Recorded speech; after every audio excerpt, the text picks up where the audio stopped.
Sa kamahal sa presyo sa lana karon ubang gagmayng negosyante mibaligya og minudo sa ilang gasolina nga mahimo rang makapalit og tunga sa litro. Ano ang report? Ingon ini kadako ang presyo sa petroleum product sa dakong gasolinahan sa lahog nga niabot na gani sa kapinoy 20 pesos ang litro sa high octane gasoline. Kini human gipatuman ang gihulagway nga super one-time big time oil price hike.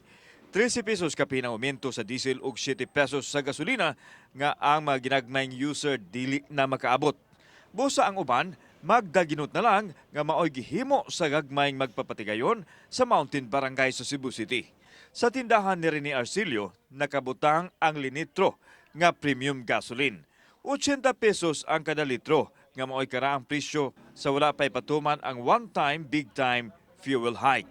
Ang uban nga dili makakaya mohangyo og tagtunga sa litro nga iyarasab nga hatagan. Makaminudo giko na itungas litro o sa kalitro ay depende mo na mga mohangi labi nagmahalan kay sila sa presyo.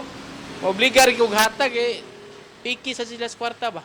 Mga habal-habal drivers ug mga mag-uuma ang iya mga customer apan nabantayan ni Rene nga medyo nagmingaw ang mga suki. Wa na kuno kaayo mo biyahe tungod sa kamahal sa presyo sa gasolina, busa nang hinaot siya nga mahunong na ang krisis karon. Ingon usab nini ang gipangandoy sa mga habal-habal driver nga naglisod na ang kahimtang. O daginot gid kunong panahon na kay tungod sa kamahal sa gasolina.